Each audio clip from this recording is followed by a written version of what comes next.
bahwa ketertiban hukum dan tegaknya keadilan material tidak dapat disandera oleh formalisme hukum yang manipulatif, apalagi oleh lompatan logika yang sengaja dibangun untuk mengaburkan fakta pidana. Penuntutan perkara akuo merupakan wujud nyata dari kewenangan absolut negara melalui asas dominus litis yang melekat pada penuntut umum guna merespon tindakan terdakwa yang secara sadar, berlanjut dan melawan hukum telah menciderai integritas data informasi publik, menyebarkan berita bohong, serta memicu disrupsi sosial di ruang cyber.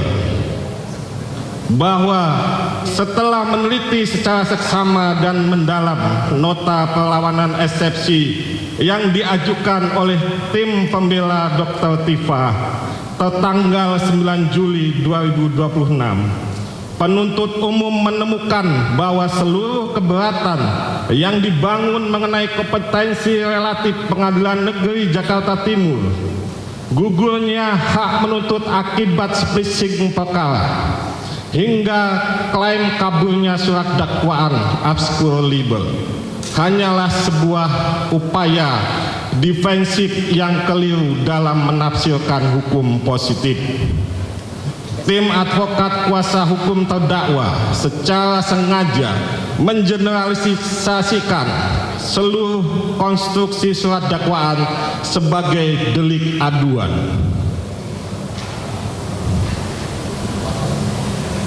Ulangi, sebagai delik aduan murni, mengabaikan eksistensi delik biasa, official delik yang bersifat absolut dalam Undang-Undang Informasi dan Teknologi Informasi, serta memaksakan materi pokok pembuktian perkara untuk dinilai prematur dalam ranah kebenaran formil. Bahwa surat dakwaan nomor register perkara PDM 133 garis miring M.1.14 garis miring EO.2 garis miring 06 garis miring 2026 tertanggal 22 Juni 2026 yang disusun secara kombinasi subsidiaritas alternatif telah sepenuhnya memenuhi syarat formal dan material sebagaimana diamanatkan dalam pasal 75 ayat 2 huruf B Undang-Undang Nomor 20 Tahun 2025 tentang Kitab Undang-Undang Hukum Acara Pidana, serta patuh pada koridor lectum temporis delicti, perbuatan berlanjut, forgeset handling. Oleh karena itu, demi menjaga marwah peradilan, kepastian hukum, serta penegakan hukum yang berkeadilan, penuntut umum mengajukan tanggapan untuk mematahkan satu persatu argumentasi keliru tim advokat atau kuasa hukum terdakwa, dan memohon kepada majelis hakim yang mulia untuk menyatakan bahwa Pengadilan Negeri Jakarta Timur berwenang mutlak secara relatif dan surat dakwaan penuntut umum adalah sah demi hukum untuk dilanjutkan ke tahap pembuktian materi perkara. Majelis hakim yang kami muliakan, tim advokat kuasa hukum yang kami hormati, serta sidang yang kami muliakan.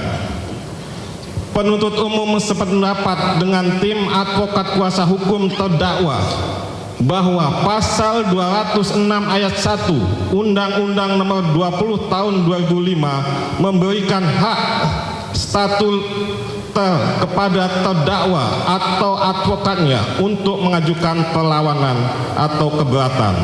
Namun penuntut umum mengingatkan bahwa hak mengajukan perlawanan bukanlah cek kosong untuk memasukkan segala jenis pembelaan material secara prematur. Lembaga perlawanan eksepsi menurut sifat dan hakikatnya dirancang secara limitatif hanya untuk menguji keabsahan formalitas luar dari sebuah dakwaan. Tim advokat kuasa hukum mendalilkan penegakan due process of law demi hak konstitusional terdakwa. Penuntut umum menegaskan bahwa due process of law juga mencakup hak negara untuk melakukan penuntutan yang adil dan berimbang.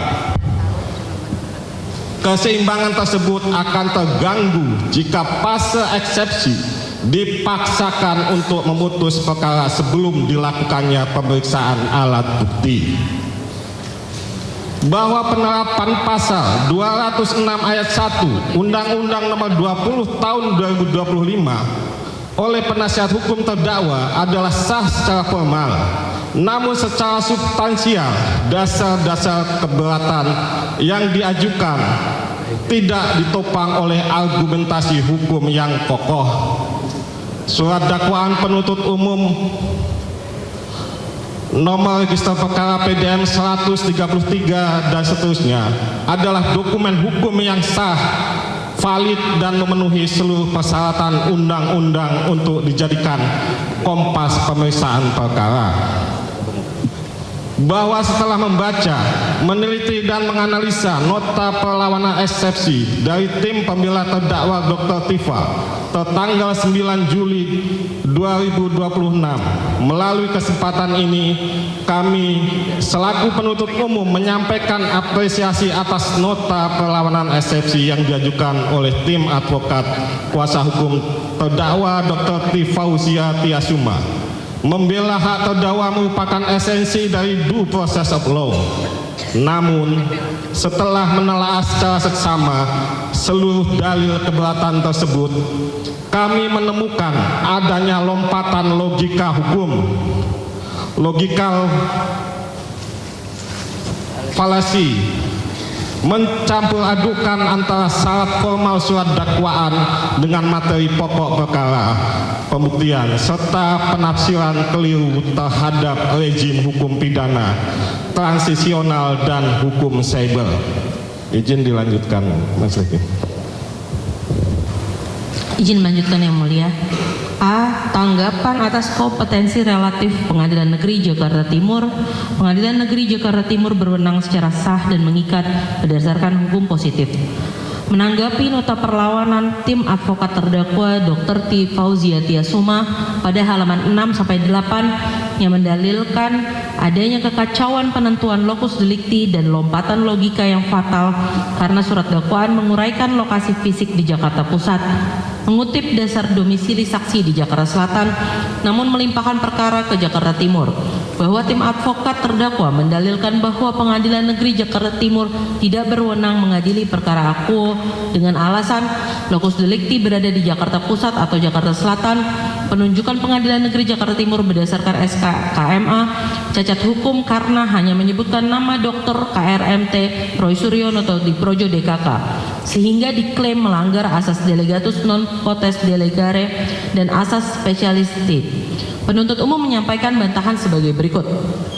Bahwa tim advokat terdakwa berpikir secara konvensional analog dengan mengunci bahwa karena peristiwa material atau talk show terjadi di MNC Conference Hall News Tower, Menteng, Jakarta Pusat, maka kompetensi relatif mutlak hanya milik Pengadilan Negeri Jakarta Pusat.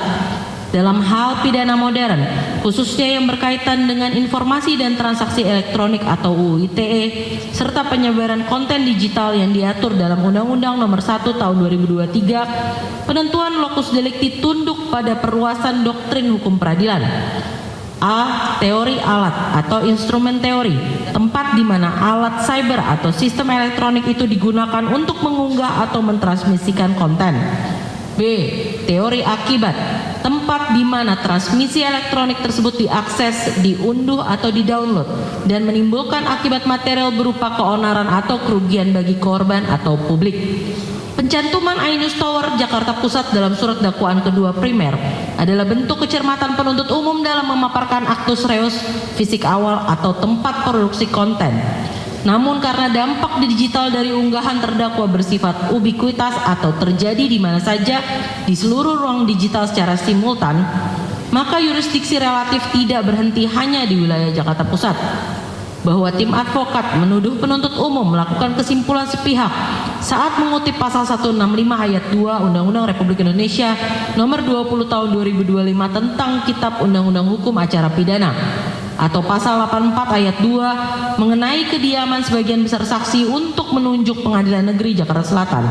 Pencantuman alur kompetensi tersebut bukanlah kekacauan, melainkan pemenuhan syarat formal kronologi yurisdiksi sebelum perkara ditarik ke Pengadilan Negeri Jakarta Timur.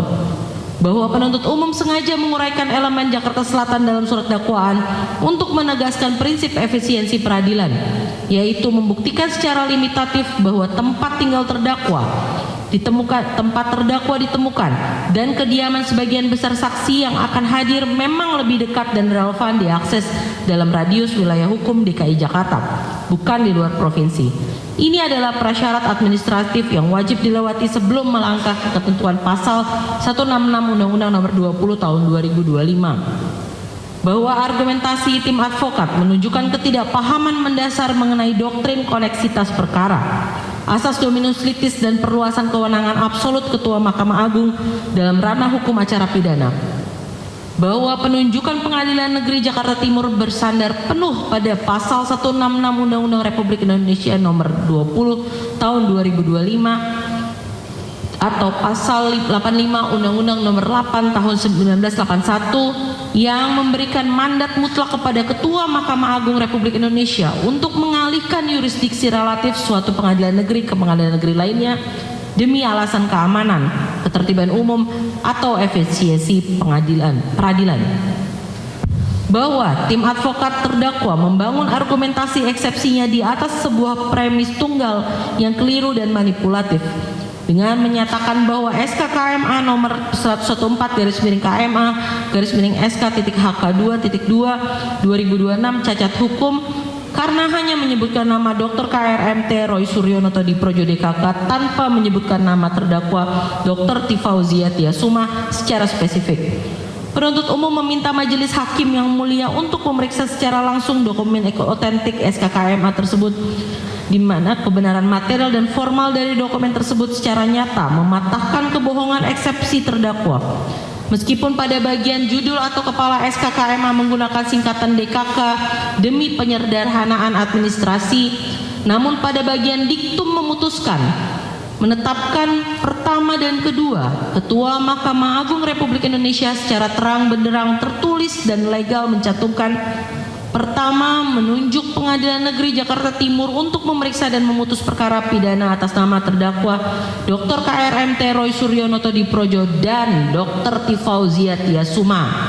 Dengan ditemukannya fakta bahwa nama terdakwa Dr. Tifauzia Tiasuma tertulis secara eksplisit dalam amar penetapan SK KMA, maka seluruh argumentasi penasihat hukum mengenai ketidakjelasan subjek hukum gugur demi hukum. Bahwa asas delegatus non potest delegare bermakna bahwa seorang delegator atau penerima wewenang tidak boleh melimpahkan kembali wewenang tersebut kepada pihak lain atau subdelegasi. Dalam kasus ini, Ketua Mahkamah Agung tidak mendelegasikan wewenangnya kepada siapapun. Ketua Mahkamah Agung menggunakan kewenangan atributif asli dari undang-undang untuk menunjuk langsung Pengadilan Negeri Jakarta Timur. Pengadilan Negeri Jakarta Timur kemudian melaksanakan kewenangan yurisdiksi tersebut secara mandiri, bukan sebagai delegasi dari delegasi.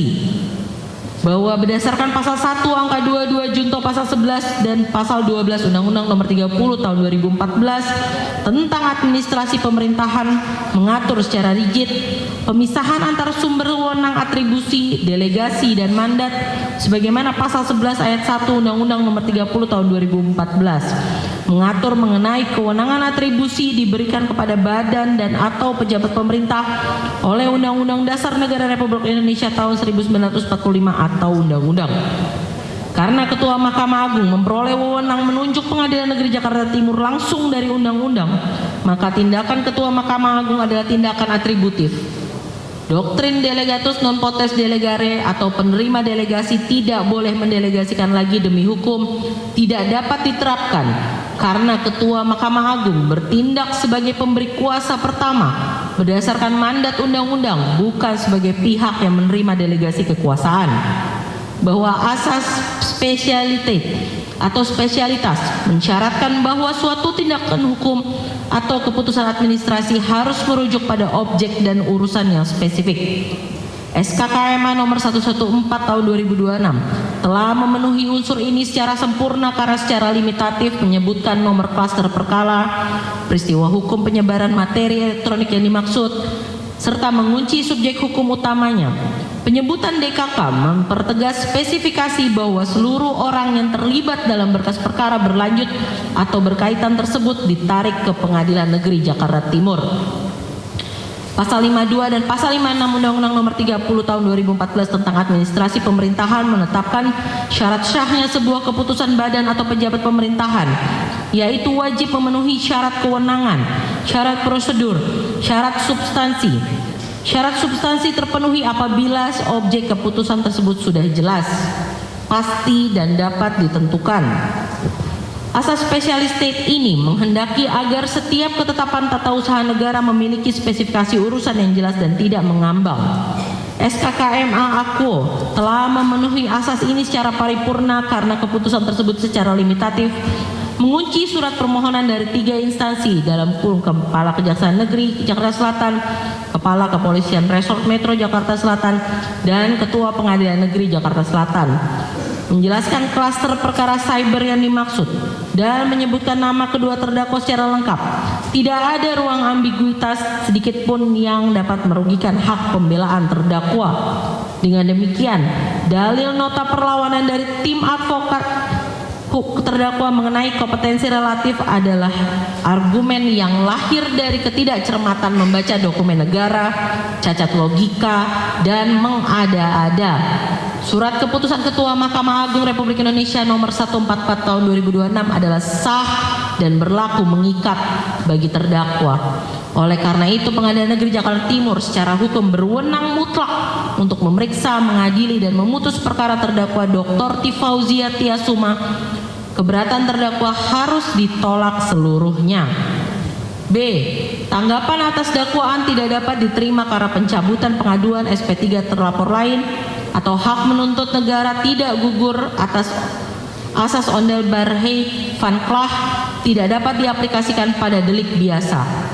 Menanggapi nota perlawanan atau eksepsi tim advokat terdakwa Dr. T. Fauzia Tiasuma pada bab 3 halaman 8-11 yang mendalilkan bahwa hak menuntut negara telah gugur demi hukum akibat adanya perdamaian dan pencabutan pengaduan terhadap terlapor lain, yaitu saksi Egy Sujana dan saksi Damai Hari Lubis, berdasarkan asas onderbaarheid van Klah atau sifat tidak terbagi-baginya pengaduan, X pasal 79 ayat 4 Undang-Undang RI nomor 20 tahun 2025, junto pasal 24 Undang-Undang RI nomor 1 tahun 2023, penuntut umum menyampaikan tanggapan untuk menolak seluruh dalil tersebut dengan dasar hukum sebagai berikut.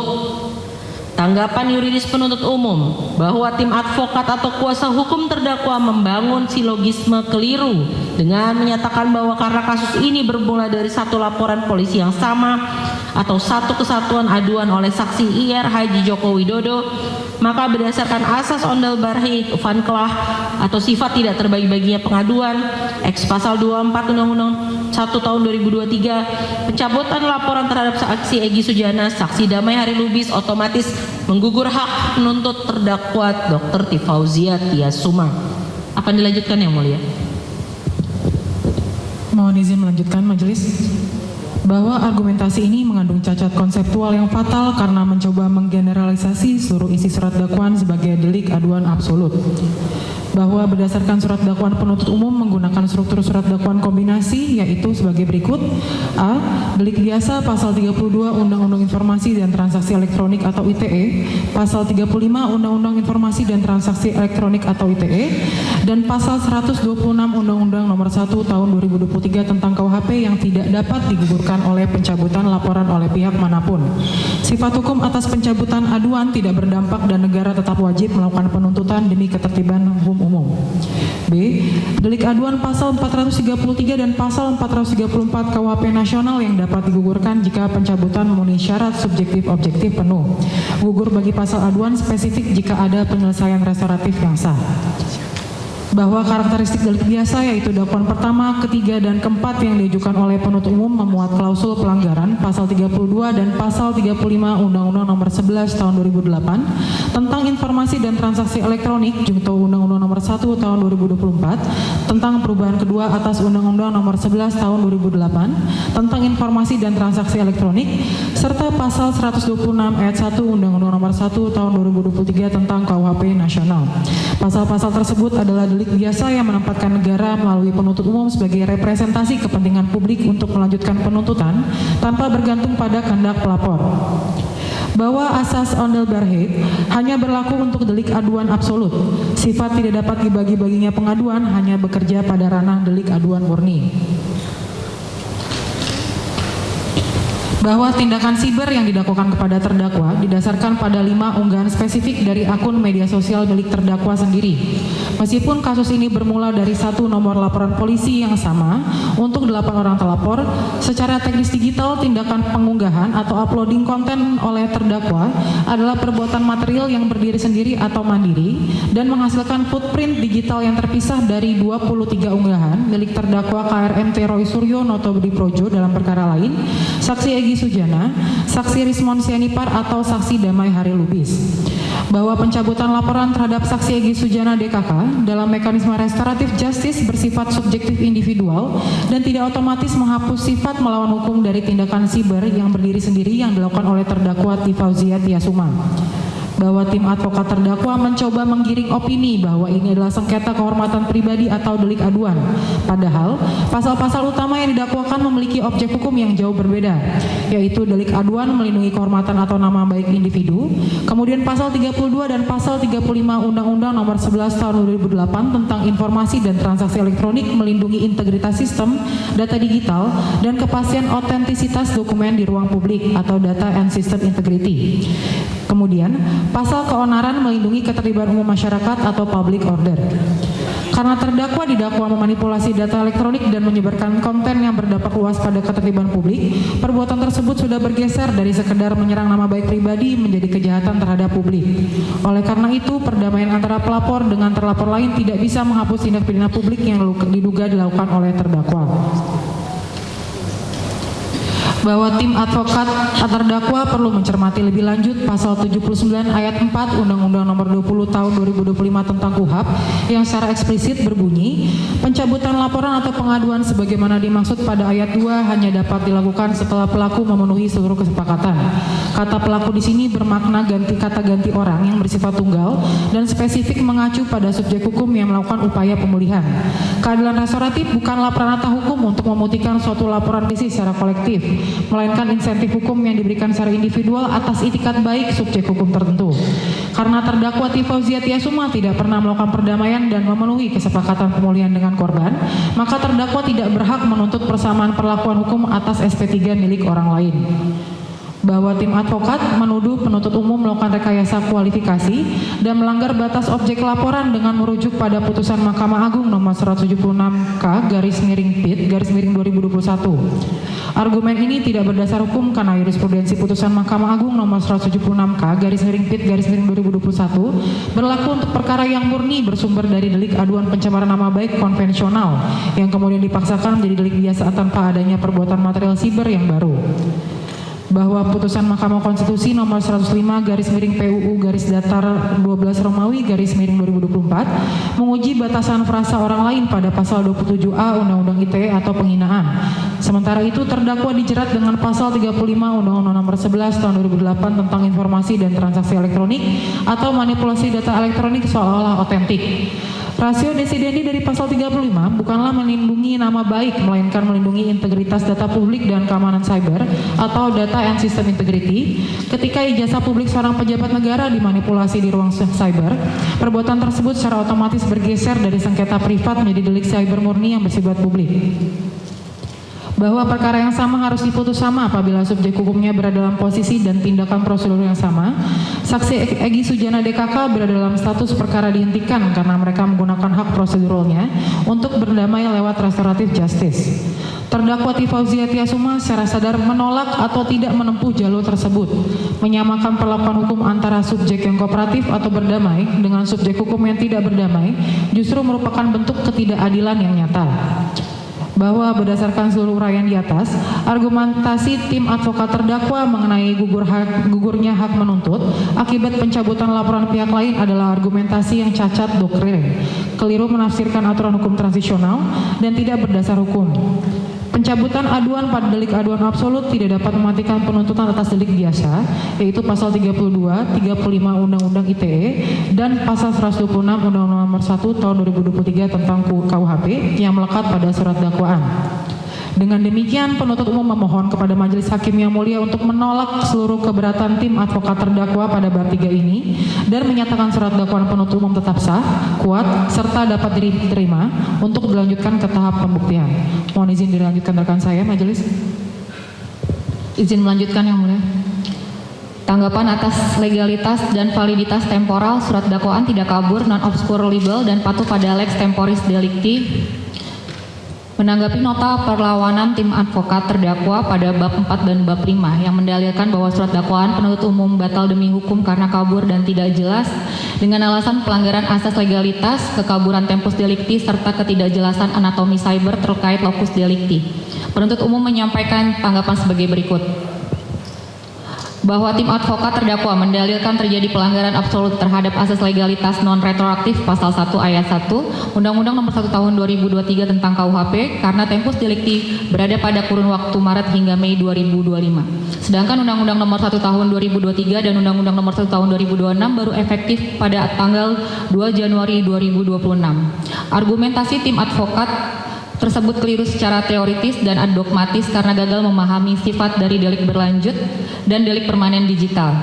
Bahwa penuntut umum memasukkan kausal perbuatan berlanjut yakni pasal 126 ayat 1 Undang-Undang Nomor 1 Tahun 2023 karena konten yang digital diunggah oleh terdakwa pada rentan bulan Maret dan Mei sampai dengan Mei 2025 tetap dibiarkan hidup, dapat diakses, mentransmisi keonaran dan dipertahankan aksesibilitasnya oleh terdakwa hingga melewati batas waktu 2 Januari 2026 saat Undang-Undang Nomor 1 Tahun 2023 berlaku efektif. Dalam delik cyber, tempus delicti tidak berhenti saat tombol upload ditekan, melainkan terus berlangsung selama transmisi data tersebut sengaja dipelihara dan diakses oleh publik. Bahwa penyusunan dakwaan secara alternatif subsidiaritas yang menyertakan KUHP lama, Undang-Undang Informasi dan ITE dan KUHP baru adalah langkah cermat penuntut umum untuk mengantisipasi transisi pemberlakuan hukum, bukan suatu bentuk obscurable. Bahwa penentuan aturan mana yang lebih meringankan adalah wilayah material pembuktian pada saat hakim memutus perkara, bukan formalitas eksepsi yang dapat membatalkan dakwaan di awal persidangan. Menanggapi nota perlawanan tim advokat terdakwa pada halaman 17-20 mengenai tuduhan pencampuran perbuatan pihak ketiga, pencampur adukan dua rezim hukum pidana material serta cacat hukum akibat rekayasa prosedural dan ketiadaan audit digital forensik. Penuntut umum menyampaikan tanggapan sebagai berikut. Bahwa argumentasi tim advokat terdakwa menunjukkan ketidakpahaman mendasar mengenai konstruksi delik material cyber dan tata cara pemaparan jalinan konteks perkara. Masuknya 23 unggahan pihak ketiga bukan bentuk pelanggaran asas pertanggungjawaban pidana secara individual, melainkan bagian dari penyusunan anatomi kasus guna menggambarkan jalinan kerjasama, niat jahat yang simultan, atau minimal sebagai kontekstual evidence untuk membuktikan unsur mengakibatkan keonaran di kalangan masyarakat. Bahwa perbuatan material memang dimulai pada rentan bulan Maret sampai dengan Mei 2025. Namun konten digital yang diunggah oleh terdakwa sengaja dibiarkan tetap hidup, tetap dapat diakses, mentransmisikan narasi hoax dan dampak keonarannya terus diproduksi secara meluas melewati batas transmisi waktu 2 Januari 2026. Saat Undang-Undang Nomor 1 Tahun 2023 berlaku efektif. Dalam ruang cyber, delik tidak selesai saat tombol upload ditekan, melainkan terus berlangsung sepanjang aksesibilitas data tersebut dipelihara oleh pemilik akun. Oleh karena itu penerapan pasal 126 ayat 1 Undang-Undang Nomor 1 Tahun 2026 adalah sah. Bahwa berdasarkan pasal 3 Undang-Undang Nomor 1 Tahun 2023, jika terjadi perubahan perundang-undangan setelah perbuatan dilakukan, maka diaplikasikan aturan yang paling menguntungkan terdakwa. Penuntut umum menyusun dakwaan secara alternatif subsidiaritas justru untuk memberikan ruang bagi majelis hakim guna menguji dan menyaring secara rigid aturan mana yang paling tepat dan meringankan bagi terdakwa pada saat putusan akhir dijatuhkan, bukan di tahap putusan sela. Bahwa ketiadaan uraian rinci mengenai hasil audit digital forensik, source code atau mendata-data dalam narasi surat dakwaan bukanlah cacat formil. Surat dakwaan sebagaimana pasal 75 ayat 2 huruf B Undang-Undang Nomor 20 Tahun 2025 atau pasal 143 ayat 2 Undang-Undang Nomor 8 Tahun 1981 hanya mensyaratkan perumusan unsur delik dan fakta perbuatan. Audit forensik, digital footprint, dan error level analysis atau ELA adalah bukti yang tempatnya untuk diuji di fase pembuktian pokok perkara di persidangan, bukan di pertentangan tahap eksepsi. Untuk isi pasal tidak kami bacakan karena sudah tercantum dalam tanggapan. Bahwa uraian dakwaan nomor Rek perkara PDM 133 sekian sebagaimana didalilkan tim advokat pada bagian 4, 45 dan 46 telah memenuhi prasyarat cermat, jelas dan lengkap sebagaimana diatur dalam pasal 75 ayat 2 huruf B Undang-Undang RI Nomor 20 Tahun 2025. Seluruh keberatan terdakwa telah melompat jauh memasuki materi pembuktian pokok perkara yang tidak berdasar hukum untuk diperiksa pada tahap putusan sela. Dengan demikian penuntut umum memohon kepada majelis hakim yang mulia untuk menolak seluruh nota perlawanan tim advokat terdakwa pada klausul-klausul tersebut dan memerintahkan persidangan dilanjutkan ke tahap pemeriksaan materi pokok perkara secara runut mengikuti alur hukum transisional cyber yang sah. Selanjutnya dilakukan kesan saya.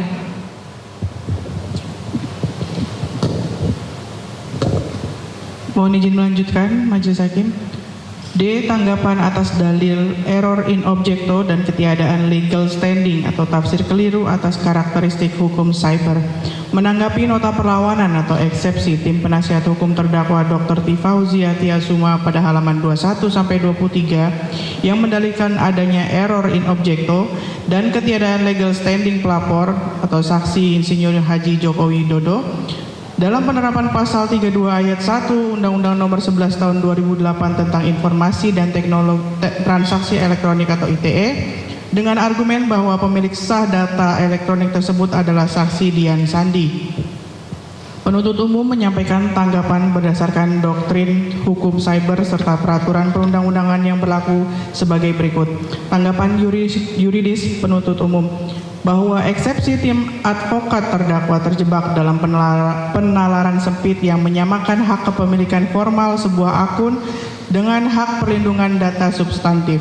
Di dalam bab 11 tentang ketentuan pidana Undang-Undang Nomor 11 Tahun 2008 tentang Informasi dan Transaksi Elektronik atau ITE, pembatasan suatu pasal menjadi delik aduan hanya diatur secara limitatif dan eksplisit untuk pasal penghinaan atau pencemaran nama baik. Karena pasal 32 dan pasal 35 tidak memuat klausul hanya dapat dituntut atas dasar pengaduan, maka secara otomatis demi hukum kedua pasal tersebut berstatus sebagai delik biasa. Bahwa unsur milik orang lain atau milik publik dalam pasal 32 dan manipulasi data dalam pasal 35 Undang-Undang Nomor 11 Tahun 2008 tentang Informasi dan Transaksi Elektronik tidak membatasi korban hanya pada pemilik server atau pembuat pertama dokumen. Ketika sebuah informasi atau dokumen elektronik yang memuat identitas spesifik seseorang dimanipulasi, diubah, atau ditransmisikan secara melawan hukum sehingga merugikan hak konstitusional orang yang tercantum di dalamnya, maka orang tersebut adalah korban langsung yang sah. Pasal 32 ayat 1 Undang-Undang Nomor 11 Tahun 2008 tentang Informasi dan Transaksi Elektronik melindungi integritas informasi elektronik dari tindakan melawan hukum, baik milik orang lain ataupun milik publik. Dalam konteks ijazah, dokumen tersebut mengandung data pribadi yang bersifat melekat pada subjek data, yaitu saksi Insinyur Haji Joko Widodo. Ditinjau dari pasal 1 angka 4 Undang-Undang Nomor 27 Tahun 2022 tentang perlindungan data pribadi, saksi Insinyur Haji Joko Widodo adalah subjek data pribadi, yaitu orang perseorangan yang padanya melekat data pribadi termasuk riwayat pendidikan atau ijazah. bahwa saksi Insinyur Haji Joko Widodo adalah pihak yang mengalami kerugian material dan imaterial secara langsung akibat dimanipulasinya informasi atau dokumen elektronik yang menyangkut identitas dirinya. Oleh karena itu, saksi Insinyur Haji Joko Widodo adalah korban yang sah, bahwa bahwa data milik saksi Dian Sandi sehingga saksi Insinyur Haji Joko Widodo tidak memiliki kedudukan hukum adalah argumen prematur. Pasal 32 Undang-Undang Nomor 11 Tahun 2008 tentang informasi dan transaksi elektronik melindungi informasi elektronik milik orang lain atau publik. Siapapun yang hak, kewenangan, atau kepentingannya dirugikan akibat manipulasi data yang disasarkan kepadanya berhak menjadi pelapor, terutama dalam delik biasa di mana negara atau penyidik berhak bertindak proaktif. Bahwa oleh karena pasal 32 dan pasal 35 Undang-Undang Nomor 11 Tahun 2008 tentang informasi dan transaksi elektronik merupakan delik biasa, dengan demikian legal standing laporan tidak bersifat limitatif restriktif. Laporan dari pihak manapun, terlebih dari pihak yang namanya dicatut dan dirugikan secara langsung, adalah sah demi hukum untuk menggerakkan hukum acara pidana. Bahwa tuduhan error in objecto dan ketiadaan legal standing adalah argumen yang sangat dangkal secara doktriner. Pasal 32 Undang-Undang Nomor 11 Tahun 2008 tentang informasi dan transaksi elektronik melindungi data yang menyangkut hak individu dan kepentingan publik, sehingga subjek hukum yang dirugikan secara langsung memiliki hak konstitusional penuh sebagai korban. Terlebih, sifat pasal 32 Undang-Undang Nomor 11 Tahun 2008 tentang informasi dan transaksi elektronik sebagai delik biasa menegaskan bahwa hak menuntut negara tetap tegak terlepas dari ada atau tidaknya pelapor. Akan dilanjutkan. Izin melanjutkan majelis. WNE, tanggapan mengenai forensik digital, Undang-Undang Pers, Imunitas Sanksi dan Prosedur Lapor atau seluruhnya adalah materi pokok perkara yang wajib ditolak dalam putusan selah.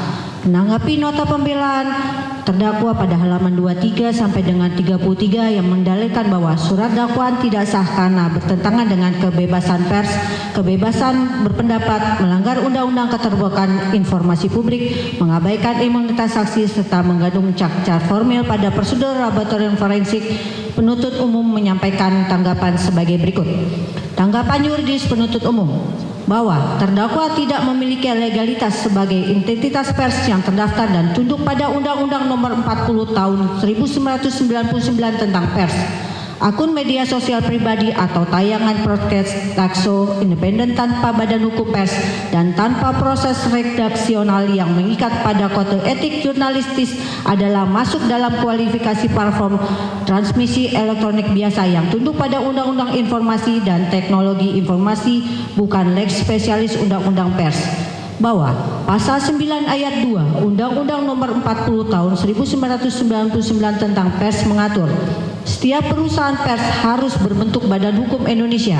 Berdasarkan peraturan Dewan Pers tentang standar perusahaan pers, badan hukum yang dimaksud secara limitatif harus berbentuk perseroan terbatas atau PT, yayasan atau koperasi yang khusus menyelenggarakan usaha pers. Akun media sosial pribadi atau Instagram, TikTok, YouTube, atau podcast perorangan tidak memenuhi syarat konstitusi sebagai badan hukum pers. Selanjutnya, pasal 1 angka 1 dan angka 2 Undang-Undang Nomor 40 Tahun 1999 tentang pers mengatur dan menetapkan bahwa pers dan perusahaan pers wajib melaksanakan kegiatan jurnalistik yang meliputi mencari, memperoleh, memiliki, menyimpan, mengolah, dan menyampaikan informasi yang mengikatkan diri pada kode etik jurnalistik dan tunduk pada pengawasan Dewan Pers. Bahwa sebagaimana perjanjian kerjasama antara Dewan Pers dengan Polri nomor 03-DP-PKS-11-2022 dan nomor NK-34-11-2022 tanggal 10 November 2022 junto nota kesepakatan antara Dewan Pers dengan Kejaksaan Agung nomor 01-DP-MOU-11-2023 dan nomor KEP 048-A-JA-02-2023 tanggal tanggal 9 Februari 2023 secara limitatif mengatur bahwa penyelesaian sengketa melalui mekanisme Undang-Undang Pers mengatur kerjasama perlindungan hukum menyelesaikan sengketa lewat mekanisme Undang-Undang Pers hanya berlaku untuk karya jurnalistik yang diproduksi oleh wartawan profesional dan diterbitkan oleh media yang terverifikasi di Dewan Pers. Konten cyber yang diunggah di akun pribadi yang dilaporkan oleh masyarakat langsung ditarik ke ranah pidana umum atau cyber. Bahwa terdakwa bertindak dengan itikat baik sebagai saksi prostitusi atau apakah unggahannya memenuhi kualifikasi produk pers murni yang lolos sensor redaksional merupakan wilayah pembuktian unsur melawan hukum. Hal ini membutuhkan pemeriksaan saksi-saksi serta bukti materi lainnya. Bahwa tim advokat terdakwa yang menyatakan hasil lapor batal demi hukum karena melanggar Perkap nomor 10 tahun 2009 tentang tidak serta-merta mengaksikan doktrin extraordinary rule yang mensyaratkan pelanggaran hak konstitusional. Validitas perolehan bukti tersebut adalah materi pokok perkara yang wajib diuji pada tahap pembuktian, bukan dalam eksepsi ini. Sah atau tidaknya prosedur penyitaan dan uji laboratorium forensik atau sebuah dokumen digital adalah murni materi pra-peradilan atau materi pembuktian di muka persidangan. Eksepsi sesuai ruang lingkupnya hanya menilai apakah surat dakwaan sah, cermat, jelas, dan pengadilan berwenang mengadili, bukan menilai legalitas perolehan alat bukti. Jika penasihat hukum merasa alat bukti diperoleh secara ilegal, panggung untuk menggugurkannya adalah pada saat pembuktian akuo, bukan melalui eksepsi. Bahwa tim advokat terdakwa secara keliru membersihkan pasal 28F Undang-Undang 1945 sebagai hak yang tidak dapat dibatasi.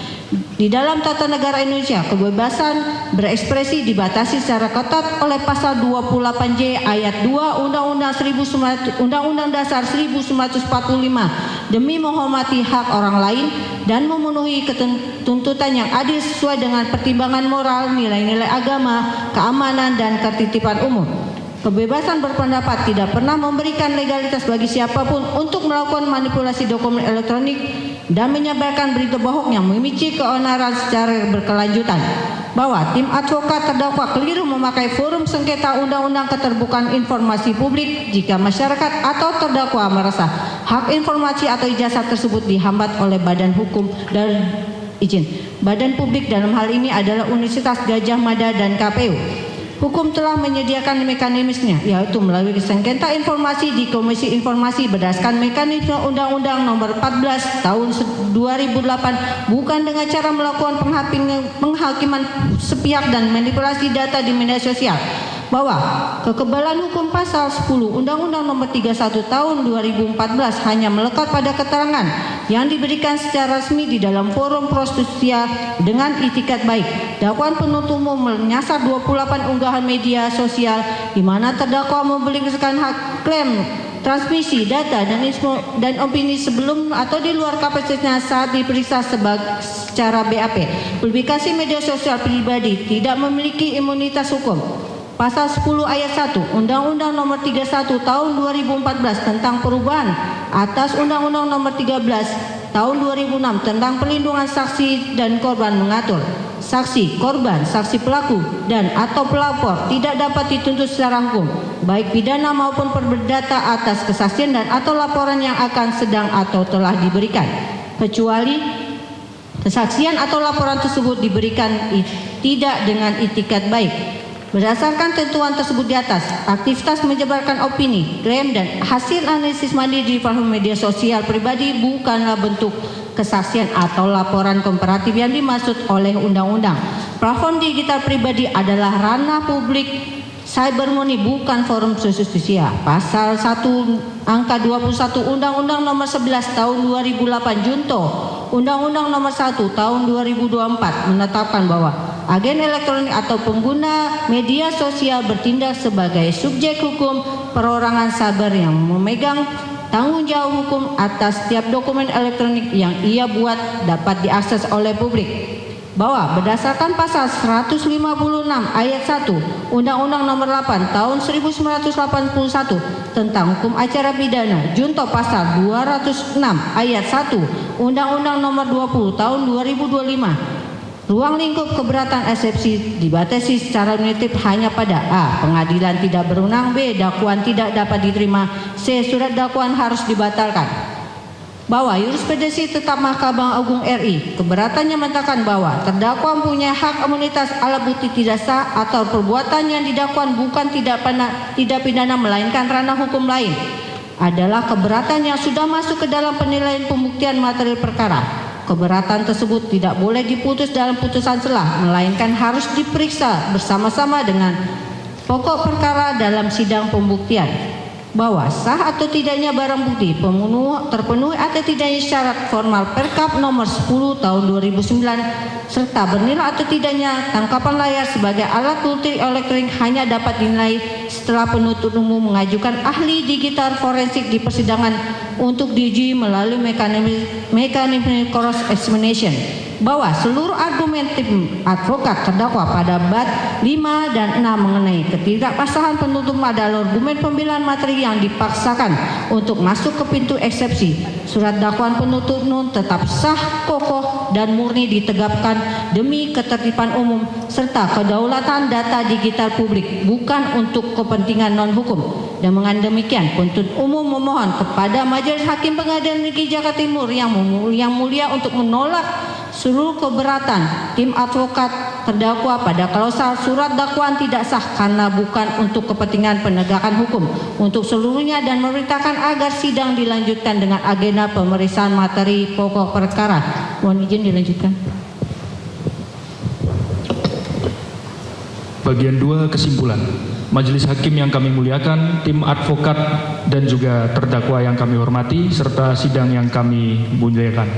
Berdasarkan seluruh analisis yuridis, doktrin hukum cyber dan delianisasi, peraturan perundang-undangan transisional yang telah kami uraikan secara lengkap di atas, penuntut umum mendeduksi beberapa konklusi hukum yang bersifat absolut untuk mematahkan nota perlawanan dari terdakwa Dr. Tifauzia Tiasuma, yaitu: pertama, Pengadilan Negeri Jakarta Timur berwenang mutlak secara relatif, di mana eksistensi surat keputusan Ketua Mahkamah Agung RI nomor 114/KMA/SK.HK2.2/6 Romawi /2026 yang bersandarkan pada mandat atributif pasal 166 Undang-Undang RI nomor 20 tahun 2025. Jungto pasal 85 KUHP lama adalah sah dan mengikat, di mana frasa dan kawan-kawan atau DKK di dalamnya secara faktual nexus merangkum terdakwa sebagai bagian dari kesatuan klister-klister peristiwa.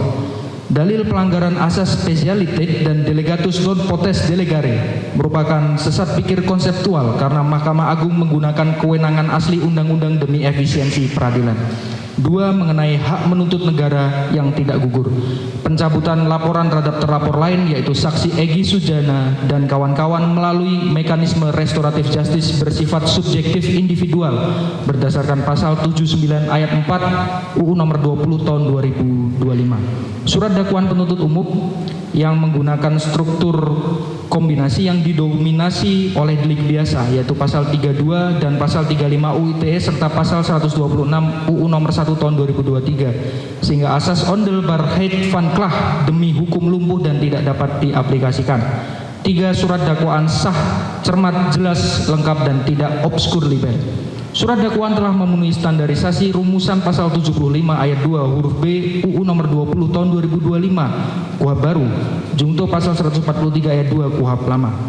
Penerapan pasal 126 ayat 1 UU nomor 1 tahun 2023 adalah konstitusional berdasarkan doktrin continuous digital crime, mengingat terdakwa secara sadar memelihara aksesibilitas konten manipulatif tersebut melintasi batas transisi berlakunya KUHP nasional yaitu 2 Januari 2026. 4. Legal standing pelapor valid dan bebas dari error in objecto. Saksi Insinyur Haji Joko Widodo adalah data subjek atau korban langsung yang hak konstitusional dan data pribadinya melekat secara inheren pada objek ijazah yang dimanipulasi oleh terdakwa. Karena yang dilanggar adalah pasal 32 dan pasal 35 UU nomor 11 tahun 2008 tentang ITE dan perubahannya yang memiliki karakter delik biasa maka legal standing pelapor bersifat non-restriktif demi melindungi integritas data publik atau data integrity. 5. Eksepsi terdakwa salah kamar atau prematur. Seluruh dalil perlawanan mengenai hak imunitas saksi pasal 10 UU nomor 31 tahun 2014, kebebasan pers UU nomor 40 tahun 1999, penolakan bukti tangkapan layar hingga cacat prosedur lapor berdasarkan peraturan Kapolri nomor 10 tahun 2009 atau exclusionary rule dalam pasal 235 UU nomor 20 tahun 2025 secara nyata telah melompat jauh memasuki materi pokok perkara berdasarkan jurisprudensi tetap Mahkamah Agung RI nomor 55 K/PIT/1995 Jungto pasal 206 ayat 3 UU nomor 20 tahun 2025 keberatan tersebut tidak boleh diputus dalam putusan sela melainkan wajib ditolak dan diperiksa bersama-sama pada sidang pembuktian. Selanjutnya akan dilanjutkan oleh rekan kami. Izin yang melanjutkan yang mulia. Majelis hakim yang kami muliakan, tim advokat kuasa hukum yang kami hormati, serta sidang yang kami muliakan. Berdasar kesimpulan yuridis yang telah dipaparkan di atas, kami penuntut umum dalam perkara ini memohon kepada Majelis Hakim Pengadilan Negeri Jakarta Timur yang mulia yang memeriksa, mengadili dan memutus perkara akuo untuk berkenan menjatuhkan putusan sela dengan amar sebagai berikut. 1. Menolak seluruh perlawanan eksepsi dari terdakwa dan tim advokat kuasa hukum terdakwa Dr. Tifausia Tiasuma untuk seluruhnya. 2. Menyatakan Pengadilan Negeri Jakarta Timur berwenang mutlak secara relatif untuk memeriksa, mengadili dan memutus perkara pidana nomor 301-PIT-2026-PNJKT-TIM atas nama terdakwa Dr. Tifausia Tiasuma. 3. Menyatakan surat dakwaan jaksa penuntut umum nomor register perkara PDM 133-114-EOH-2/06/2026 tertanggal 22 Juni 2026 adalah sah menurut hukum karena telah memenuhi syarat-syarat formal dan material undang-undang sebagai dasar pemeriksaan perkara. 4. Memerintahkan agar pemeriksaan perkara pidana atas nama terdakwa Dr. Tifausia Tiasuma dilanjutkan ke tahap pemeriksaan materi pokok perkara dengan melakukan pembuktian di persidangan. Demikian tanggapan atau jawaban jaksa penuntut umum ini kami bacakan dan serahkan dalam sidang hari ini Kamis 16 Juli 2026. Tim jaksa penuntut umum selesai. Mohon izin yang mulia ada beberapa yang kami renpoy, halaman 10 dan halaman 26. Silakan.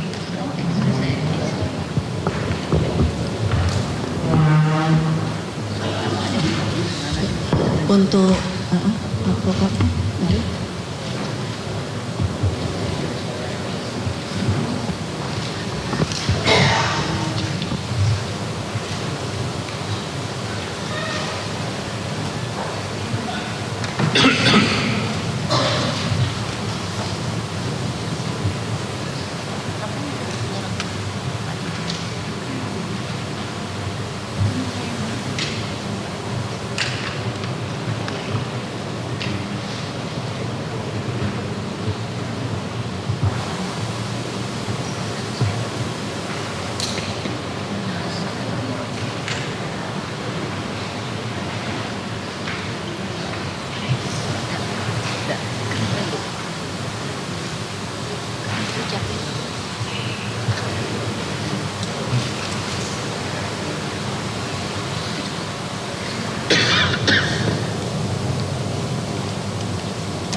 Itu ya terdakwa ya, kita sudah mendengarkan pendapat dari penuntut umum atas perlawanan yang diajukan oleh advokat saudara.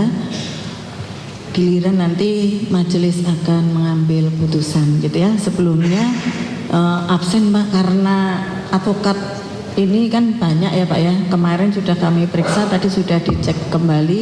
Ternyata ada beberapa yang belum menyerahkan fotokopi kartu advokat dan BAS atas nama Dr. M. Taufik, kemudian Pak Wirawan Adnan, M. Fahri dan Andika. Mungkin kalau sudah membawa bisa diserahkan sekarang Pak. Pak Dr. M. Taufik, ada mungkin fotokopinya? Fotokopinya saja, kartu advokat dan BAS. Wirawan sudah Pak? Wirawan Adnan. Tidak ada. Aslinya mungkin sudah ditunjukkan, Aslinya tapi kan ditunjukkan.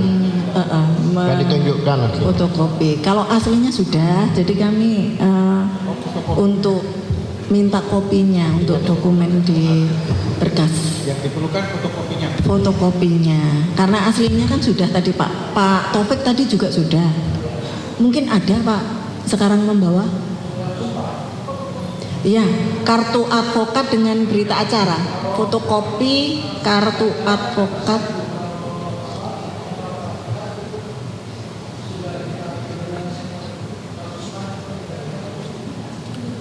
Aslinya sudah diperlihatkan Pak, tapi fotokopinya belum ada. Karena kemarin seperti Pak Andika juga kan tanda tangan nyusul begitu ya. Kalau sekarang belum membawa nanti bisa disusulkan gitu ya. Jadi Pak Dr. M. Taufik, Wirawan Adnan, M. Fahri dan Andika. Gitu ya Pak ya. Gitu ya. Yang mulia. Siapa? Oh iya. Iya, yang mulia kami mau sampaikan bahwa sampai saat ini kami belum terima BAP ahli yang di dalam resume ada 26. Tapi kami belum terima. Seharusnya kami terima itu BAP. Termasuk ahli forensik, digital forensik, karena itu ya paling penting buat kami. Gitu ya Pak ya. Mohon di itu ya penuntut umum ada beberapa BAP ya yang diminta oleh tim advokat. Nanti silahkan dikoordinasi langsung ya Pak ya, diberikan begitu ya untuk kepentingan terdakwa, silahkan. Nanti untuk waktunya silahkan berkoordinasi gitu ya Pak ya. Gitu ya penuntut umum ya.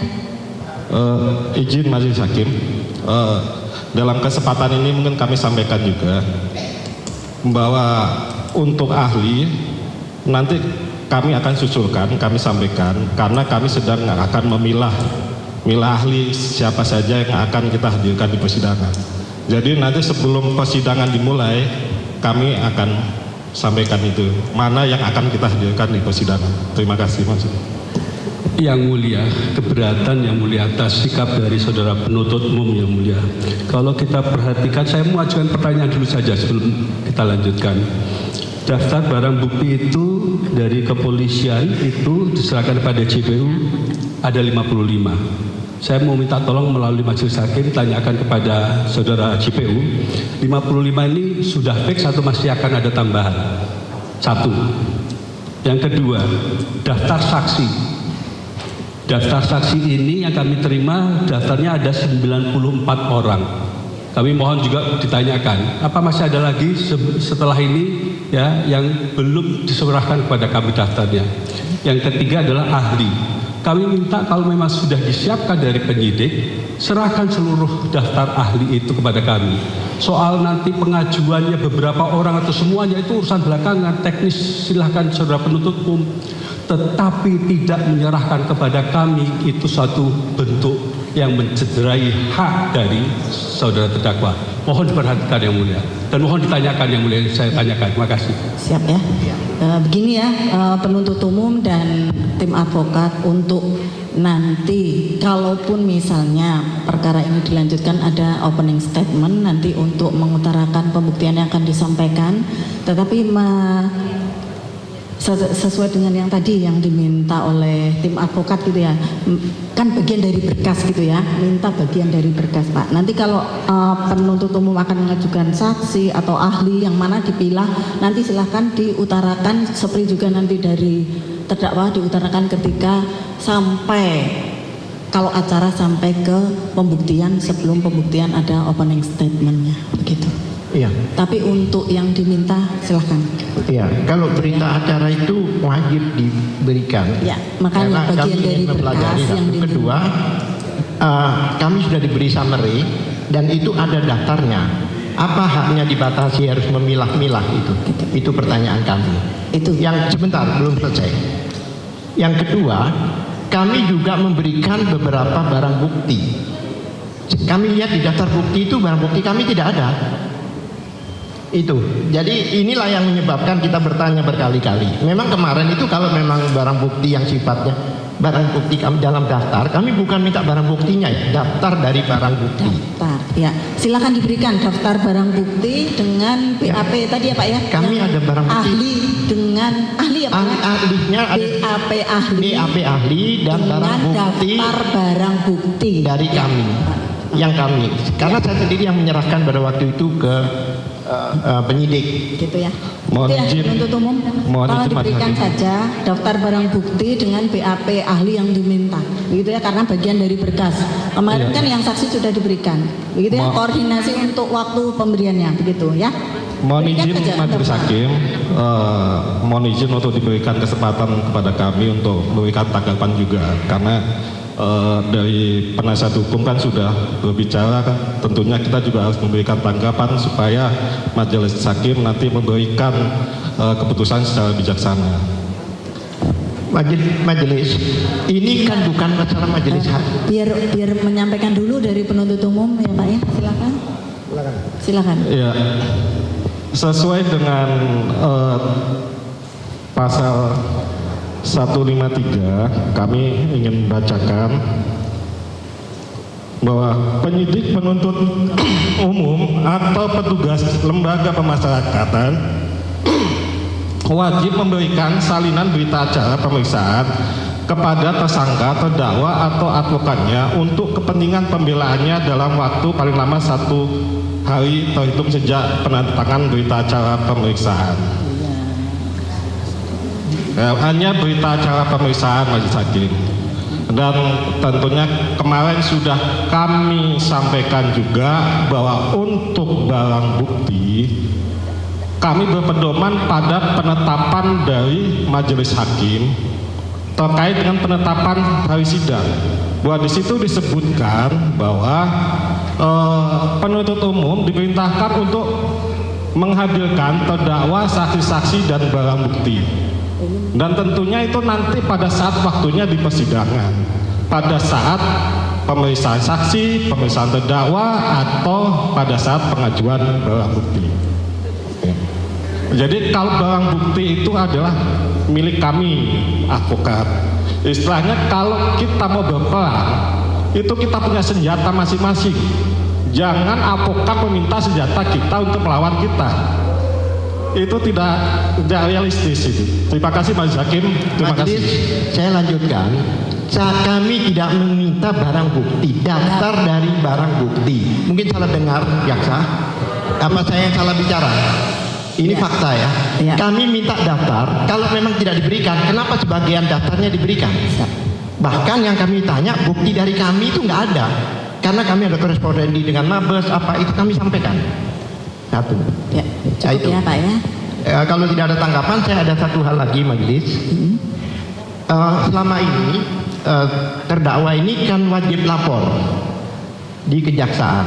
Yang mana kan kewenangan sekarang kan kewenangan hakim ya, kewenangan pengadilan ya. Apakah masih perlu wajib lapor di kejaksaan? Karena kooperatif kan artinya kenapa harus wajib lapor? Karena padahal ini sudah tidak berwenang lagi untuk. Ya. Jadi nanti untuk terdakwa ketika ada panggilan sidang kan ada penetapan ya. Ketika kami menunda sidang nanti hadir kan seperti itu. Iya, tapi berarti tidak perlu lagi wajib lapor kan? Iya, itu ya. Iya. Tapi nanti ada mekanismenya. Kalau misalnya tidak hadir baru ada mekanisme lain kan seperti itu. Kita akan menggunakan itu, begitu ya. Bukan, jadi, maksudnya perlu. Iya Pak, panggilan sidang kalau hadir ya sudah kan hadir di persidangan. Jadi gitu tidak ya. perlu lagi di kejaksaan. Ya? Betul. Terima kasih. Itu ya. Itu ya. Jadi ini ya penuntut umum yang diminta beliau ini kan daftar ya, bukan barang bukti saudara, tapi daftar. Kalau memang barang bukti nanti akan diperlihatkan di persidangan, itu ya. BAP yang saudara sampaikan di pasal 153 itu untuk BAP terdakwa, tetapi BAP kan ada beberapa macam, ya. Dan ini minta BAP saksi. Nanti kan saksi juga kalau memang berlanjut kan didengar juga. Jadi silakan diberikan koordinasi waktu untuk pemberiannya, begitu ya. Mohon izin majelis. Mohon izin menyampaikan. Karena bagian dari berkas, ya. Mohon izin menyampaikan sebelumnya majelis, apabila sudah kita perdebatkan dari persidangan sebelumnya, sudah kita sepakati kalau yang diberikan hanya salinan berita acara pemeriksaan majelis. Mohon izin. Terkait dengan daftar barang bukti adalah bukan dari kelengkapan dari salinan berita acara pemeriksaan majelis. Dan apabila terdapat pertanyaan dari advokat terdakwa yang menyatakan kenapa barang bukti dari mereka tidak dicantumkan di dalam daftar barang bukti kami, nanti silahkan dari terdakwa akan mengajukan barang buktinya pada tahap pembuktian majelis. Itu adalah saya agak bingung juga. Kami tidak minta barang bukti. Iya. Kami hanya minta dari di daftar. pasal 75 sudah ya. Jadi untuk dari berkas silahkan diberikan. Mohon izin majelis, kami merasa sepertinya pengertian yang kami sampaikan sudah harusnya dimengerti oleh advokat terdakwa, jadi agar supaya tidak diperpanjang lagi majelis. Mohon izin. Daftar barang bukti tidak termasuk dalam salinan berita acara pemeriksaan. Terima kasih majelis. Majelis, ini hak kami majelis. Hak terdakwa. Lah masa terdakwa diabaikan? Saya bertanya, ada apa? Satu, BAP selama saya sidang 30 tahun lebih majelis, itu yang namanya berita acara ahli itu diberikan. Berita acara ya. Karena di resume itu ada 26. Bahkan ada 4 orang ahli digital forensik. Itu. Oleh sebab itu kami minta ditetapkan kapan akan diserahkan pada kami. Ini berita acara pemeriksaan kan bukan hanya berita acara pemeriksaannya terdakwa, tetapi ada saksi dan yang lainnya, ada termasuk ahli juga gitu. Siap. Jadi BAP pemeriksaan tidak hanya BAP terdakwa. Mohon gitu izin ya. menanggapi majelis terkait dengan salinan berita acara pemeriksaan ahli memang sudah kami serahkan, namun apabila memang belum lengkap, kami akan setelah ini berkoordinasi dengan advokat terdakwa terkait dengan salinan berita acara pemeriksaan majelis. Mohon izin. Majelis, Terima kasih. yang kami terima dari jaksa itu masih ada di mobil. Bisa nggak jaksa mencarikan di situ 26A berita acara? Itu Izin majelis, kami rasa kami tadi sudah cukup menyampaikan kalau kami akan berkoordinasi dengan advokat terkait pemberian. Jadi ini sudah bersedia. Tidak perlu diperpanjang majelis. Kalau tidak bersedia apa maksudnya? Ini sudah bersedia, akan berkoordinasi untuk memberikan kekurangannya, begitu kan? Ya, dari penuntut umum bersedia Pak, akan berkoordinasi untuk memberikan kekurangannya yang nggak sama. Ya, nanti berkoordinasi ya Pak ya, waktunya di luar persidangan untuk waktunya, begitu ya? Itu ya. Jadi untuk persidangan selanjutnya majelis akan bermusyawarah terlebih dahulu untuk mengambil putusan atas perlawanan terdakwa ya. Sidang akan ditunda hari Kamis tanggal 23 Juli 2026 pukul 09.00 ya. Sidang selesai ditutup. Hadirin dimohon berdiri. Majelis hakim bersiap meninggalkan ruang persidangan.